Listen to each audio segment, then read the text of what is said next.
आपने कहा कि ये बाकी डोमेन ऑफ वॉरफेयर उसको हटा देंगे या नहीं, इनको हटाएंगे नहीं, रिप्लेस नहीं कर पाएंगे, रिप्लेस नहीं कर पाएंगे। देखिए, ड्रोन्स हैं वो फोर्स मल्टीप्लायर हैं, वो एक आर्म फोर्सेस की मदद करते हैं, तो फोर्स मल्टीप्लायर है। दूसरा, आपने बड़ा अच्छा एक सवाल उठाया, क्या सेना की वैल्यू कम हो जाएगी? बिल्कुल नहीं कम होगी। ऑन ग्राउंड जब लड़ाई होती है, फाइनली ग्राउंड का कब्जा ना तो ड्रोन कर सकता है ना एयर कर सकता है, वहां पर सोल्जर्स चाहिए। ऑन ग्राउंड कैप्चर करने के लिए जमीन को सिर्फ सेना पकड़ सकती है। तो कहने का मतलब है सबकी वैल्यू है, किसी को हम कम ज्यादा नहीं कर सकते, लेकिन ड्रोन्स एक बहुत बड़ा फोर्स मल्टीप्लायर हो जाएगा और वो लड़ाई के आउटकम में बहुत प्रभाव डालेगा। ये है जो एक ड्रोन्स की मेरे को शक्ति रखती है एयर पावर के साथ। आप जैसे हम लोग पुरानी लड़ाइयों में देखते थे, जब फौजें आगे बढ़ती हैं तो एयर कवर देने के लिए हवाई जहाज आते हैं, क्या वो रोल ये प्ले कर सकता है? बिल्कुल, ड्रोन्स का तो जैसे इन्होंने बताया है, हर चीज का उसका रोल है। देखिए, स्ट्रेटेजिक टारगेट्स है। इस टाइम भी आपके देखिए, ये जो पीओके में ये जो डिस्ट्रक्शन किया है, ये लड़ोप हमारे ये लॉइटरिंग एम्यूनिशन से किया है, और वो किसने लॉन्च किए हैं? इंडियन आर्मी ने। अच्छा, जो भावलपुर पे और वो इधर अटैक हुए बुरितके पे, 9 में से 5 टारगेट इंडियन आर्मी ने तो हमने डिस्ट्रॉय किए हैं। तो वो हमारे जो ड्रोन्स गए हैं, ये जो इजरायली वाले ड्रोन्स थे, उसको लॉइटरिंग वाले, उससे टारगेट हुआ है। तो ये एक फोर्स मल्टीप्लाई करके आउटकम ऑफ लड़ाई को बहुत फायदा देंगे। स्ट्रेटेजिक टारगेट्स को बॉम्ब कर सकते हैं, टैंक्स को बर्बाद कर सकते हैं। आपने देखा किस प्रकार यूक्रेन ने वहां पर रशिया के कितने स्ट्रेटेजिक बॉम्बर्स बर्बाद किए हैं, पर लड़ाई अंत हो जाएगी उससे? नहीं होगा।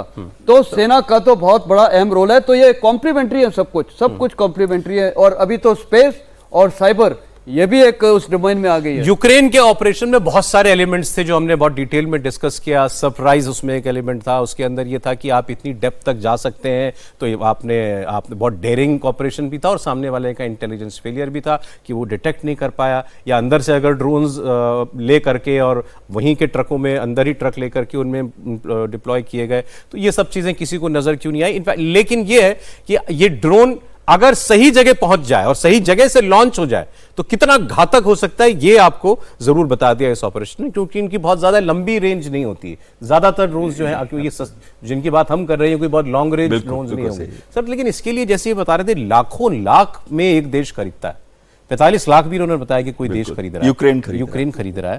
तो इसके लिए तो बड़ा आपके पास अपनी भी एक कैपेबिलिटी होनी चाहिए ना डेवलप करने की। हमारे पास है वैसी कैपेबिलिटी? बिल्कुल। देखिए, ऐसा है कि यूक्रेन अभी खुद अपने ड्रोन बनाने लग गया है। वो उसको पता चला कि वो ज़्यादातर वेस्ट के ऊपर इतना रिलाई नहीं कर सकता, अमेरिका पे रिलाई नहीं कर सकता, उसको अपनी क्षमता बढ़ानी पड़ेगी। और उन्होंने अपने होम ग्रोन ड्रोन इंडस्ट्री, जिसको हम कॉटेज इंडस्ट्री बोलते हैं, वो शुरू हो गई है यूक्रेन के अंदर।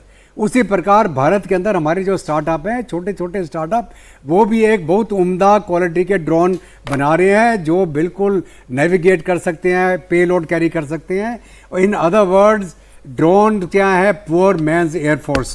पुअर मैन्स एयरफोर्स का मतलब है कि कम खर्चे में आप वही चीज़ हासिल कर सकते हैं जो आपको बहुत ज़्यादा पैसा खर्च करके एक एयरफोर्स खड़ी करनी पड़ेगी, उतने प्लेटफॉर्म बनाने पड़ेंगे।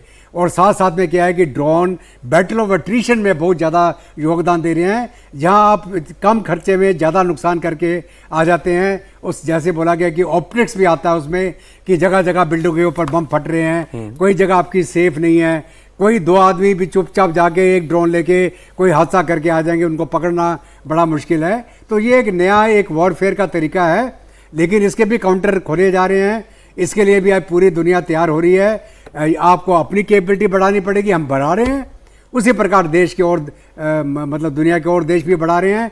और जो फ्यूचर वॉरफेयर है वो ज़्यादातर वॉर ऑफ एट्रिशन रहेगा, लेकिन जब जमीन पे कब्जा करना है तो आपको बूट्स ऑन ग्राउंड तो लेके जाने पड़ेंगे, उसके बिना कोई जंग नहीं जीती जा सकती। इंडिया ने जो भी ड्रोन यूज किए अभी ऑपरेशन सिंदूर के दौरान, कोई आइडिया है इस बात का कि उसका कितना परसेंटेज हमारा अपना बनाया हुआ था?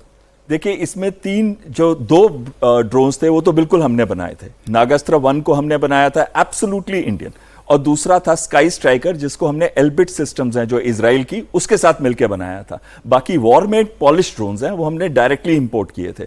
लेकिन देखा जाए 3 मेजर कैटेगरीज के ड्रोन में से 2 मेजर कैटेगरीज जो हैं हमारी टोटली इंडिजिनस थी। इस समय PLI जब से आया, प्रोडक्शन लिंक्ड इंसेंटिव्स आए हैं, उसके बाद से ड्रोन इंडस्ट्री इस देश के अंदर और हमारे स्टार्टअप्स इतने तेजी से प्रफुल्लित हो रहे हैं कि आने वाले समय कल्चर में आ गया है इंडिया में। वो कल्चर आ गया। अब बस हमें इनको एनकरेज करना है और इनको इंडिजिनस इंडस्ट्री को ग्रो करने देना है। अभी जो आप देख रहे हैं जो ये चल रहा था कहाँ हमारी जो फील्ड फायरिंग रेंजेस में, जी। चाहे बबीना हो, हाँ, वहाँ अभी चीफ गए थे बबीना वहाँ में। पे क्या हमने ओपन कर दिया फॉर द इंडस्ट्री, आप अपना सामान लेके आए, हमको दिखाएं और प्रूव करें, अगर अच्छा होगा तो हम खरीदेंगे। सर आज बहुत सारे इश्यूज पे बात हो गई, बहुत शुक्रिया जनरल वेस्टर्न, जनरल नेता एयर कमोडोर बहल, बहुत धन्यवाद आपका।